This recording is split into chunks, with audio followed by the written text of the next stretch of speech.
Jadi kita sudah masuk pada video berikutnya. Nah, sekarang kita sudah akan membahas tentang sistem reproduksi. Tentunya ketika kita bicara sistem reproduksi, kita akan membahas tentang alat reproduksi itu sendiri, baik itu pada laki-laki maupun pada perempuan. Kemudian kita juga akan membahas tentang peristiwa menstruasi, kemudian fertilisasi, sampai nanti mungkin sedikit menyinggung tentang hormonal. Walaupun sebetulnya kalau kita bicara hormonal sempat dibahas juga di materi sistem hormon. Kita mulai adik-adik. Yang pertama dulu, alat reproduksi pada laki-laki. Tentu kalian sudah sering mendapat materi ini juga. Jadi kalau alat reproduksi pada laki-laki itu ada beberapa bagian. Yang pertama adalah bagian luar, kita sebut sebagai penis. Penis ini adalah alat penyalur sperma sekaligus sebagai alat perkawinan. Jadi sperma bisa disalurkan ke saluran reproduksi wanita melalui penis gitu ya. Dan pada laki-laki kalau disunat itu adalah dibuang kulit bagian ujung penisnya. Supaya apa? Supaya tidak menjadi tempat berkembang biaknya bakteri, karena di situ banyak sekali bakteri yang bisa membahayakan penis, maka harus dibuang. Dan yang kedua ada skrotum adik-adik. Skrotum ini adalah bagian pembungkus dari testis. Jadi ini ada skrotum, bagian pembungkus testis. Nah, sekaligus dia sebagai pengatur suhu testis adik-adik. Nah, pengatur suhu testis ini maksudnya bagaimana? Jadi skrotum ini ototnya bisa mengalami kontraksi dan bisa mengalami relaksasi. Kapan dia akan berkontraksi? Skrotum itu ototnya akan berkontraksi kalau posisi lingkungan di luar itu posisinya dingin, sehingga skrotumnya akan kontraksi, menarik testis ke atas, mendesak tubuh supaya hangat gitu ya. Sebaliknya kalau lingkungannya panas gitu ya, panas gitu, maka skrotumnya akan mengendur sehingga posisi testisnya lebih turun, menjauh dari tubuh supaya tidak terlalu panas gitu. Jadi dia harus menstabilkan suhu testis dengan melakukan gerakan otot tadi, kontraksi kalau ketika lingkungannya dingin dan relaksasi ketika lingkungannya panas gitu. Kemudian yang kedua adalah testis itu sendiri adik-adik. Nah, testis ini penting sekali, ialah kelenjar kelamin utama pada laki-laki. Kenapa? Karena di dalam testis kita bisa ketemu dengan tubulus seminiferus. Dia adalah tempat pembentukan sperma sekaligus produksi hormon testosteron atau hormon kejantanan. Jadi kalau skrotum pembungkusnya, maka testis ini adalah kelenjarnya. Nah, ini yang disebut dengan tubulus seminiferus adik-adik. Jadi tubulus seminiferus ini dia saluran melingkar-lingkar di dalam testis yang berfungsi sebagai tempat spermatogenesis sekaligus produksi hormon kejantanan yang disebut dengan hormon testosteron. Kemudian dari testis ada saluran berkelok-kelok panjang sekali, namanya adalah epididymis. Nah, epididymis ini penting karena dia sebagai tempat penyimpanan sekaligus pematangan sperma. Jadi ibarat pisau, kalau sperma itu tidak melewati epididymis, maka dia tumpul. Dia tidak punya kekuatan lebih untuk bisa menembus sel telur, gitu ya. Jadi disitulah dia akan dimatangkan. Nah, posisi epididymis yang ini adik-adik, dia berkelok-kelok ini ya, gitu. Kemudian dari epididymis ada vas deferens. Vas deferens ini adalah saluran lewat sperma dari epididymis ke vesicula seminalis. Jadi vas deferens itu yang mana adalah yang ini adik-adik, sama ya, kanan kiri. Nah, pada laki-laki kalau kemudian dia mau KB, maka vas deferens ini bisa diikat atau bisa dipotong gitu. Supaya apa? Supaya spermanya tidak bisa keluar. Nah, itu yang disebut dengan vasektomi. Jadi kalau vas deferensnya itu diikat atau dipotong, dalam sistem KB namanya vasektomi, untuk mencegah sperma tidak bisa keluar karena jalannya sudah terputus. Lalu pada laki-laki juga ada kelenjar aksesoris atau kelenjar tambahan. Nah, kelenjar aksesoris ada 3. Yang pertama vesicula seminalis atau kantong semen. Jangan semen gitu ya, kantong semen yang fungsinya mensekresikan lendir yang banyak mengandung nutrisi untuk si sperma. Ada fruktosa, ada asam ascorbat, ada asam amino. Jadi dia untuk menutrisi sperma sekaligus melindungi sperma. Itu vesicula seminalis. Letaknya di mana? Letaknya adalah di sini. Nah, nih ya, di sekitaran kandung kemih atau kantong kemih, vesicula seminalis. Kemudian berikutnya ada kelenjar prostat. Kalau kelenjar prostat ini bentuknya bulat, dia ada di pangkal uretra, fungsinya menghasilkan cairan basah. Cairan basah. Kenapa harus basah sperma itu? Karena saluran reproduksi wanita itu kan asam ya adik-adik. Jadi kalau sperma itu tidak basah ketika dia lewat, maka dia bisa mati. Jadi harus basah supaya netral ketika melewati vagina yang asam. Nah, cairan itu di sini sudah dijelaskan fungsinya adalah untuk menetralisir sifat asam pada bagian saluran reproduksi wanita gitu. Nah, ini kelenjar prostat ya, yang di bawah kandung kemih di pangkal uretra, ini kelenjar prostat. Nah, laki-laki itu kalau kena kanker prostat ya yang membengkak adalah prostatnya itu gitu. Kemudian yang ketiga ada kelenjar Chopper atau bulbo uretralis.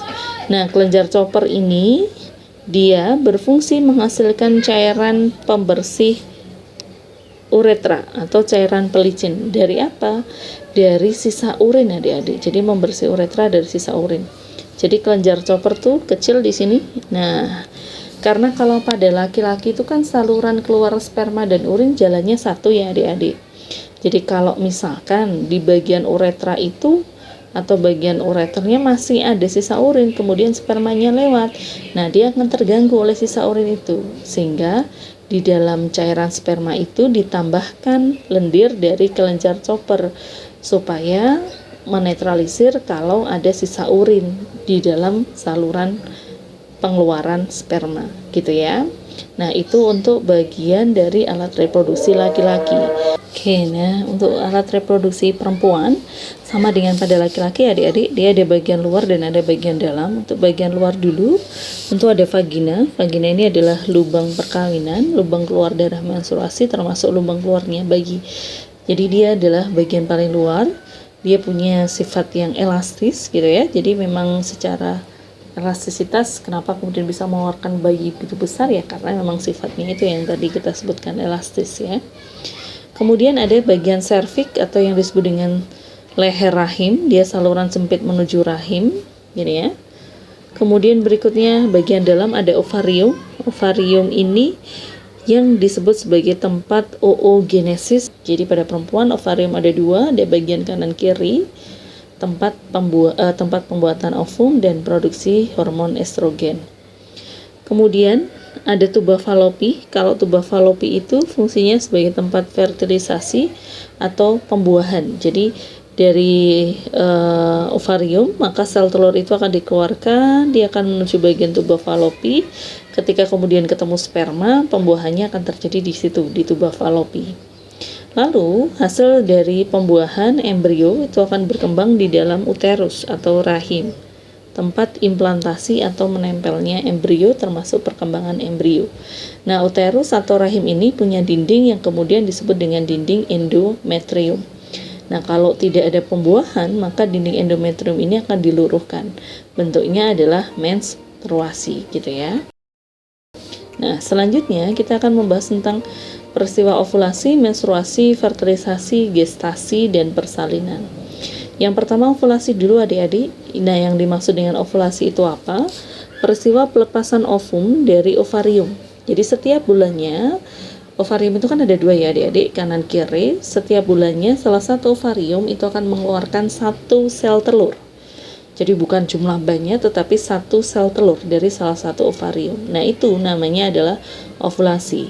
Nah, peristiwa ovulasi ini dipengaruhi oleh hormon yang dihasilkan oleh hipofisis. Namanya adalah hormon LH. Jadi dia hormon gonadotropin, kalau kalian masih ingat, yang merangsang peristiwa ovulasi. Dan kemudian ketika seorang wanita subur, bisa nggak dia ovulasi lebih dari satu? Bisa saja, kalau dia mungkin subur sekali gitu ya, maka ovulasinya bisa lebih dari satu. Tetapi itu tidak kemudian sering gitu ya, jarang terjadi. Kemudian berikutnya ada menstruasi. Menstruasi itu adalah peristiwa peluruan dinding endometrium karena tidak ada pembuahan atau tidak ada fertilisasi. Nah, di sini Mbak berikan grafik siklus menstruasi. Nah, menstruasi itu dia ada beberapa siklus adik-adik, ada siklus mens, kemudian ada fase praovulasi, Ini. Kemudian ada fase ovulasi, ada fase pasca ovulasi. Jadi kalau misalkan kita bahas dari satu persatu, fase-fase dalam menstruasi itu ada 5. Yang pertama adalah fase folikuler. Dari namanya saja dikatakan folikuler. Fase ini adalah fase di mana ada pemasakan sel telur atau pemasakan ovum. Dipengaruhi oleh apa? Dipengaruhi oleh tingginya kadar hormon FSH yang dihasilkan hipofisis. Jadi kembali kalau ke grafik tadi, inilah yang disebut dengan fase folikuler adik-adik. Ya, sampai sini ya. Nah, ini folikuler. Fase ini folikuler. Nah, fase ini ditandai dengan tingginya FSH ini. Nah, sehingga ada pemasakan folikel menjadi folikel digraf. Lalu yang kedua adalah fase praovulasi. Nah, praovulasi itu ditandai dengan tingginya kadar estrogen gitu ya. Jadi setelah tadi ada folikel digraf ini akan merangsang pengeluaran hormon estrogen sehingga estrogennya meningkat. Nah, inilah yang disebut dengan praovulasi. Jadi kalau praovulasi ini yang keluar adalah estrogen yang akan mulai meningkat gitu. Oke, selanjutnya dari fase praovulasi ada fase ovulasi. Ditandai dengan kadarnya LH yang tinggi untuk memacu pelepasan ovum. Nah, ini LH tinggi, ini adalah fase ovulasi ini ya. Jadi ini ovulasi. Ditandai dengan LH yang tinggi, biasanya hari ke-14. Kemudian ada fase lagi pasca ovulasi atau fase sekresi atau fase luteal yang ditandai dengan tingginya kadar progesteron sehingga ada penebalan pada bagian dinding endometrium, karena progesteron itu kan untuk menebalkan dinding endometrium. Jadi ketika ovulasi itu yang keluar kan cuma sel telur ya adik-adik, sementara selaputnya itu tidak tertinggal di dalam ovarium, selaput dari sel telur itu sendiri. Nah, selaput itu yang kemudian berkembang menjadi korpus luteum. Nah, korpus luteum lah yang akan menghasilkan progesteron, sehingga pada fase pasca ovulasi ditandai dengan tingginya kadar progesteron gitu. Jadi ini fase progesteron. Progesteron ini adalah ditandai dengan ciri khas dari pasca ovulasi. Maka dilihat di sini dinding endometriumnya mulai menebal gitu ya. Itu. Selanjutnya adalah fase menstruasi. Jadi ketika sel telur sudah dikeluarkan lalu tidak dibuahi, maka dinding endometriumnya akan luruh. Kenapa? Karena ada penurunan hormon estrogen dan progesteron. Jadi kalau dilihat dia ada di sini adik-adik, ini mens ya, ini juga fase mens. Nah, itu terjadi karena korpus luteumnya tadi menua menjadi korpus albikan sehingga estrogen dan progesteronnya turun. Estrogen dan progesteron ini dua-duanya akan menurun. Nah, ketika dua-duanya menurun, maka terjadilah yang disebut dengan menstruasi. Begitu. Oke, adik-adik. Nah, itu untuk mens. Nah, selanjutnya adalah peristiwa fertilisasi. Tentu kalau fertilisasi kalian sudah paham peristiwa pembuahan satu sel telur dengan satu sel sperma. Jadi sel telur dibuahi oleh satu sel sperma yang terjadi di tubuh falopi, yang kemudian nanti penyatuan sperma dan sel telur akan berkembang menjadi zigot. Nah, zigot kemudian akan membelah lagi menjadi morula, blastula, kemudian dia akan menempel di bagian endometrium, dan yang terakhir menjadi gastrula, baru menjadi embrio. Jadi proses penempelan di endometrium itu terjadi ketika fase blastula. Oke. Nah, yang paling menarik adalah ketika fase gastrula adik-adik. Jadi ketika fase gastrula ini terjadi pembentukan lapisan sel yang awalnya satu lapis menjadi 3 lapis, terutama kalau ini pada kelompok hewan vertebrata. Ya, 3 lapis itu apa? Ektoderm, mesoderm, dan endoderm. Nah, nanti masing-masing lapisan ini akan berkembang menjadi jaringan dan organ baru. Pada saat apa? Pada saat peristiwa organogenesis atau peristiwa diferensiasi gitu ya. Nah, itu yang menarik di bagian gastrula. Oke, kita lanjut. Berikutnya adalah gestasi dan persalinan. Gestasi itu adalah proses kehamilan adik-adik. Jadi kehamilan ini biasanya berlangsung kurang lebih 38 minggu. gitu, yang terbagi menjadi 3 trimester atau 3 tahap gitu ya, 3 trimester. Yang pertama adalah trimester pertama. Tahap ini ditandai dengan blastula yang menempel sehingga mengalami gastrulasi gitu ya, yang tadi berkembang menjadi 3 lapisan. Selanjutnya gastrulasi itu dilanjutkan dengan proses organogenesis gitu, yang tadi masing-masing jaringan akan ektoderm membentuk apa gitu, mesoderm jadi apa, endoderm jadi apa. Nah, kalau secara spesifik nanti ada di soal, kita akan bahas itu. Kemudian yang kedua, ada trimester yang kedua. Pada trimester ini embrionya mulai tumbuh aktif, kemudian di sini ada produksi hormon HCG yang mulai stabil. Nah, fungsi dari hormon HCG atau human chorionic gonadotropin ini adalah hormon yang dihasilkan oleh plasenta dan tugasnya untuk menjaga kadar dari progesteron. Nah, kenapa harus dijaga? Supaya tidak terjadi keguguran, sehingga progesteron itu selama trimester kedua dia harus tinggi, dan itu dirangsang oleh hormon HCG. Lalu ada trimester yang terakhir, ini adalah perkembangan yang paling akhir. Biasanya nanti janinnya sudah mulai besar, mencapai berat 3-3,5 kilo, panjangnya kurang lebih 50 cm gitu ya. Oke, dari gestasi kita masuk persalinan adik-adik. Nah, untuk persalinan Mbak akan menekankan beberapa hormon yang sering ditanyakan. Jadi, pada proses persalinan itu dipengaruhi oleh beberapa hormonal. Nah, mungkin beberapa hormon ini kalian sudah kenal di sistem hormon kemarin ya. Yang pertama adalah hormon relaksin. Dia hormon yang dihasilkan oleh corpus luteum dan plasenta. Fungsinya apa? Fungsinya melunakkan servis dan melonggarkan tulang panggul supaya proses kelahirannya mudah gitu. Jadi ada hormon relaksin yang dihasilkan corpus luteum dan plasenta untuk melunakkan servis dan melonggarkan tulang panggul. Yang kedua, ada hormon estrogen yang dihasilkan oleh plasenta itu sendiri. Nah, fungsinya dia menurunkan jumlah progesteron sehingga kontraksi dinding rahimnya bisa berlangsung. Jadi dia mempengaruhi kadar hormon progesteron supaya turun. Kapan itu? Menjelang kelahiran, gitu ya. Yang ketiga, ada hormon prostaglandin. Nah, hormon prostaglandin ini hormon yang dihasilkan oleh membran ekstra embrio. Dan prostaglandin ini juga ada di dalam sperma. Fungsinya untuk meningkatkan kontraksi dinding rahim supaya mudah untuk melahirkan. Yang terakhir ada hormon oksitoksin, hormon yang berfungsi untuk meningkatkan kontraksi dinding rahim. Ini dihasilkan oleh hipofisis ya, bagian belakang. Oke, begitu adik-adik. Kemudian pada periode pasca kelahiran, yaitu 1 hari sampai 3 hari pasca lahir, hormon progesteronnya akan menghilang karena plasentanya sudah tidak ada ya. Nah, itu yang kemudian akan merangsang hormon prolaktin yang merangsang sekresi ASI. Jadi setelah kelahiran itu progesteronnya turun karena tidak ada plasenta lagi kan. Nah, ketika hormon progesteron turun, akan ada perangsangan untuk sekresi hormon prolaktin dari hipofisis sehingga terjadi produksi ASI gitu. Oke, kita masuk contoh soal adik-adik. Ada 2 contoh soal yang Mbak berikan di bagian materi ini. Yang pertama SIMAUI tahun 2010. Membran fertilisasi di sekeliling ovum berfungsi untuk titik-titik.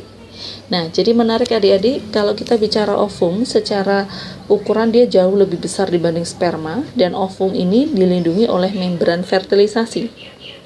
Nah, membran fertilisasinya ini ada macam-macam. Ada membran vitellina, kemudian ada zona pellucida gitu ya. Tapi secara fungsi mereka mirip ya. Nah, fungsinya untuk apa? Yang pertama adalah betul mencegah terjadinya fertilisasi oleh lebih dari 1 sperma. Jadi, ketika kepala sperma sampai di ovum, 1 sperma aja kepalanya nancap di bagian ovum, maka nanti zona pellucida akan menebal. Tugasnya untuk mencegah terjadinya fertilisasi oleh ovum gitu ya. Jadi zona pellucida itu membran ovum yang paling luar. Lalu yang kedua, fungsinya juga zona pellucida ini akan mengeluarkan senyawa kimia yang menarik sperma untuk mendekati ovum. Jadi kayak sinyal kimia untuk memanggil gitu. Berarti nomor 2 benar. Lalu nomor 3, memungkinkan ovum untuk memperoleh nutrisi dari lingkungan. Betul. Jadi kedua membran, terutama dalam hal ini adalah membran vitalina gitu ya, maka dia memungkinkan ovum untuk memberikan nutrisi dari lingkungan luar. Kemudian yang keempat, memastikan bahwa ovum telur difertilisasi oleh sperma dari spesies yang tepat. Nah, ini juga benar adik-adik. Jadi yang dimaksud dengan zona pellucida itu dia juga memastikan supaya sel telur ini dibuai oleh sperma yang tepat gitu ya. Karena zona pellucida ini dia punya beberapa kandungan zat kimia yang bisa untuk mengidentifikasi sperma dari spesies yang spesifik gitu ya. Maka jawabannya benar semua, E. Berikutnya, soal nomor 2, Simaui tahun 2011. Fertilisasi mengaktifkan serangkaian reaksi yang memungkinkan menyatunya nukleus sel sperma dengan sel telur. Berikut ini reaksi yang terlibat dalam proses fertilisasi kecuali. Oke, berarti yang tidak termasuk ya. Apa yang tidak terjadi adik-adik pada proses fertilisasi? Jadi kalau secara proses fertilisasi, yang pertama terjadi adalah reaksi akrosomal. Gitu ya, reaksi pertama ya. Apa itu reaksi akrosomal? Reaksi akrosomal ini adalah reaksi di mana itu terjadi pada saat reaksi sperma, kepala sperma menempel pada ovum. Jadi sperma yang pertama masuk di dalam ovum, itu akan terjadi reaksi akrosomal. Jadi reaksi akrosomal ini adalah ketika enzim hyaluronidase pada bagian kepala itu bisa melunakkan zona pellucida gitu. Lalu yang kedua, selain itu ada reaksi yang kemudian disebut dengan reaksi kortikal. Nah, reaksi kortikal ini terjadi ketika spermanya berhasil masuk di bagian zona pellucida.